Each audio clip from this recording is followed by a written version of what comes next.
When you are in the boat, we are different minds, we are different people, but we paddle as one. Watsu has great benefits. It is wonderful for pain relief. It is great for sleep enhancement, reducing stress.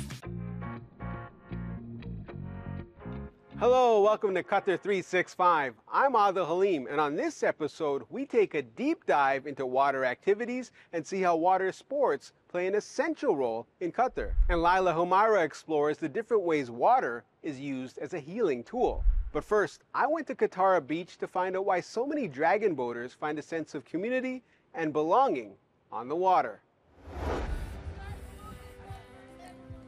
Am I sweating or crying? I don't know which one it is.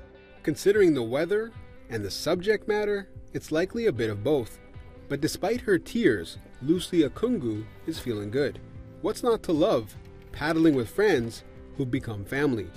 A welcome change for the fitness instructor who was diagnosed with cancer in 2017. I think the first thing that comes into your mind when you're told you have cancer is, am I gonna die? I think that was my first question. Lucy has lived in Qatar for more than a decade, but at the time of diagnosis was here alone. So she joined the Doha Wireless Warriors Dragon Boat team, paddling with fellow survivors. 1, 2, 3. Wireless Warriors! Rule number 1. Have fun! It's a safe place. It feels home because, you know, when you're going through cancer, you feel like you are alone and all that. But then you come here and realize there are people that are going through worse than you do. The team is the brainchild of Canadian Sandy Thompson. She used to paddle with a survivors team back home and wanted to create a similar support group here. The sport of dragon boat originated in China nearly 2,000 years ago, but today its popularity has spread across the globe as a fun team-building exercise. Go! 1.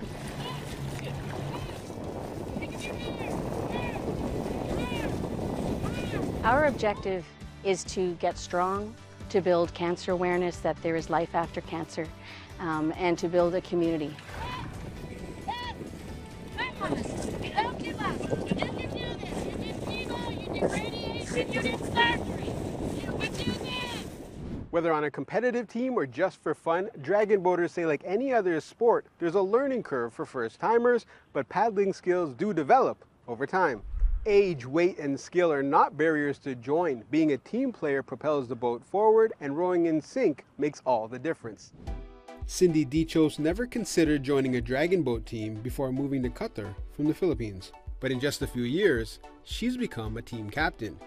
The team is made up of mainly Filipino expats and regularly participates in international competitions. Like it's an extended family here. So when I come here, I have a family. That's like I belong to something nice. For me, because I miss my family, I'm an overseas worker. So I find ways so that I will not be emotionally stressed. Cindy says paddling has done wonders for her physical, mental, and emotional health. Her teammate, Dale Villanueva, agrees. His day job is in construction and says being on the water is a major stress reliever. Initially, I pursued dragon boat paddling as a form of recreation. In time, I have developed a deep sense of involvement wherein right now I'm doing a competitive paddling with my team, engaging in races both locally and internationally. Meanwhile, the Wireless Warriors take a break from training to stop at sea for a moment of gratefulness. It's kind of like meditation, I guess, but it's to honor those who have passed. So anybody who has died, we name them. Anybody who is sick, we name them. Those who are believers, they pray. Those who are not, then they keep them in their thoughts. We just take a moment to honor them.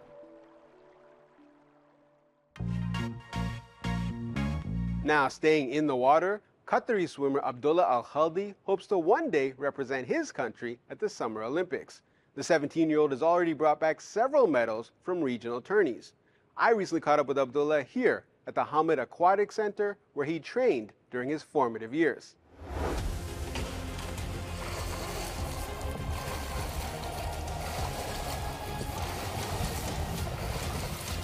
Abdullah, your first competition at 9 years old was in this pool. Yes. What kind of memories does it bring back when you look over here? A lot of memories clicked back then. You remember like what you did when you were 9, 10, 11, and then look at yourself now. It's like a big change, like, oh, some have changed a lot, got faster, improved, better mentality. In 2021, we went to camp in Bulgaria. Then we swam in Qatar, this pool also. I swam the 50, 100, 200 breaststroke, got a gold and 2 silvers. Then actually, after that competition in 2 months, we went to our first Arab competition, which was like a big highlight in our career. It was something new for us. We swam in Abu Dhabi. Alhamdulillah, I swam also the 50, 100, 200 breaststroke. I got silver and bronzes, and also swam some relays, which also got silvers. Is it nerve-wracking competing against the best in the region? Yes, still, even with many years of experience, I'm still going up the start blocks. It's still a bit, you get a bit nervous, a bit scared, but that's the fun in it. Like when you go to big competitions, Asian Games, World Cup, World Championships, you learn from the best. Speaking of the best, 14 Qatari athletes are competing at the Paris Olympics, but only one swimmer. Do you hope one day that you can represent your country on the biggest stage? Yes, I hope that I can represent my country in the Olympics, and inshallah our also young swimmers in the future, they also will compete and try to do the best. So you're only 17, but many younger Qatari swimmers might look up to you as a role model. So what do you talk to younger swimmers, and what do you tell them? We just try to help them, teach them. We never put pressure on kids because maybe he can grow up and hate the sports. We don't want this. So we usually just always tell them have fun. And what's that feeling like when you're wearing Qatar across your chest at an international competition? It feels good. I would never imagine that in my life that I would be representing Qatar. So once you wear the shirt, you start to go to competitions representing your country. It's something very fantastic. You can never imagine this because you have a lot of citizens and here. So maybe once you do it, it's like something that you can say it proudly. While some water activities are known for making a splash or racing for a cause, water is also known for its healing properties. Whether it's immersing yourself in an ice bath or aqua physiotherapy, the buoyancy and temperature of water helps alleviate joint pain and improve mobility. Laila Humaira got a chance to learn more about a traditional form of Japanese water therapy here at the Zulal Wellness Resort by Chiva Sam. If there's any place that personifies the tranquility and cleansing properties of water, it's Zulal Wellness Resort. Zulal means pure water in Arabic, and purifying the mind, body and soul is what the resort seeks to bring to its guests through its wellness-focused programs. We are basing our wellness therapies, treatments, programs and retreats off the 6 pillars of wellness. And those 6 pillars of wellness are spa, fitness, holistic, physio, nutrition and aesthetics. Among many of Zulal's treatments is Watsu, a combination of Japan's Zen Shiatsu massage and modern techniques of hydrotherapy founded in the 1980s. It was important to include Watsu as a treatment and as a therapy at Zulal. Watsu has great benefits. It is wonderful for pain relief. It is great for sleep enhancement, reducing stress. Once we go to the water, we will receive the therapy by the water. Aquatherapy, the water, they have their own energy to purify the negativity for us. Participants are immersed in warm water no deeper than 1.2 meters and are encouraged to be as relaxed as possible, while the therapist cradles, moves, stretches, and massages them. Watsu is among dozens of treatments offered here at the resort. Nestled in the northernmost point of Qatar, Zulal encourages its guests to fully immerse themselves in detoxing, physically, mentally, and digitally. I leave the serenity of Zulal and make my way back to the city, only to be met with what can be described as an extreme approach. And by that, I mean taking a plunge in an ice bath.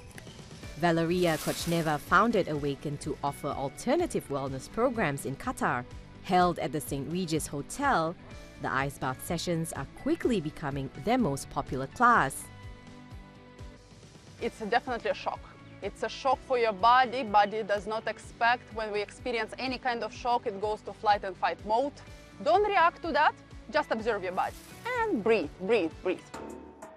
Today, Valeria incorporates yoga and breathing techniques to facilitate Awaken's ice baths. We are calming your nervous system. When we fully relax you in meditation and sound therapy, that's when you are fully prepared for the ice bath. Several studies have shown that cold water immersion may help reduce inflammation, increase blood circulation, and regulate the body's nervous system.